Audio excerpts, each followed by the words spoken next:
देश भर के किसानों ने कृषि बिल के खिलाफ अपना विरोध प्रदर्शन तेज कर दिया है। कई किसान संगठन सड़कों पर हैं। सड़क रोको आंदोलन के तहत किसानों ने हाईवे ब्लॉक करने का ऐलान किया था। इस घोषणा के तहत हजारों की संख्या में किसान अंबाला में सड़कों पर उतर आए।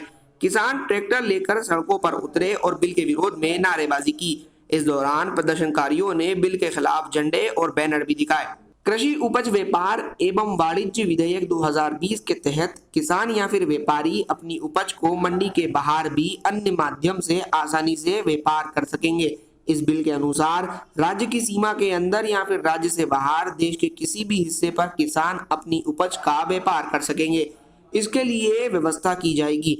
मंडियों के अलावा व्यापार क्षेत्र में farm gate, warehouse, cold storage, processing यूनिटों पर भी बिजनेस करने की आजादी होगी। बिचौलिए दूर हों, इसके लिए किसानों से प्रोसेसर, निर्यातकों, संगठित रिटेलरों का सीधा संबंध स्थापित किया जाएगा। भारत में छोटे किसानों की संख्या ज्यादा है। करीब 85% किसानों के पास 2 हेक्टेयर से भी कम जमीन है। ऐसे में उन्हें बड़े खरीदारों से बात करने में परेशानी आती है। इसके लिए वो या तो बड़े किसान या फिर बिचौलिए पर निर्भर होते हैं। फसल के सही दाम सही वक्त पर मिलना संभव नहीं होता था। इन विधेयकों के बाद वो आसानी से अपना व्यापार कर सकेंगे। कृषक कीमत आश्वासन और कृषि सेवा पर करार विधेयक किसानों को व्यापारियों, कंपनियों, प्रसंस्करण इकाइयों, निर्यातकों से सीधे जोड़ता है। नए बिल में न्यूनतम समर्थन मूल्य यानी एमएसपी को नहीं हटाया गया है, लेकिन बाहर की मंडियों को फसल की कीमत तय करने की इजाजत देने को लेकर किसान आशंकित हैं। किसानों की इन चिंताओं के बीच राज्य सरकार, खासकर पंजाब और हरियाणा को इस बात का डर सता रहा है कि अगर निजी खरीदार सीधे किसानों से अनाज खरीदेंगे तो उन्हें मंडियों से मिलने वाला टैक्स का नुकसान होगा।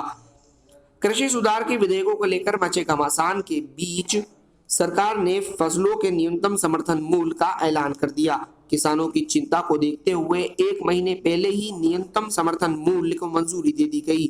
सरकार ने एमएसपी में 50 रुपए से 300 रुपए प्रति क्विंटल तक की बढ़ोतरी की है। कृषि बिलों की तारीफ करते हुए पीएम ने कहा कि हमारे देश में अब तक उपज बिक्री की जो व्यवस्था चली आ रही थी, जो कानून थे, उसने किसानों के हाथ पांव बांधे हुए थे।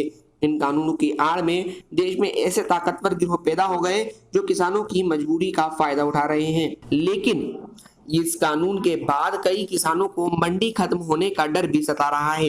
किसान हरकेश सिंह मंडी सिस्टम समाप्त होने की डर बताते हैं।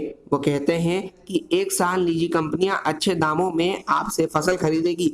उसके बाद जब मंडियां बंद हो जाएंगी तो कॉरपोरेट कंपनियां मनमाने दामों पर फसल की खरीद करेगी। हरकेश सिंह बिहार राज्य का हवाला देते हुए कहते हैं कि वहां मंडी सिस्टम समाप्त होने के बाद किसानों की हालात ठीक नहीं है और उनसे मनमाने दामों पर फसल खरीदी जाती है।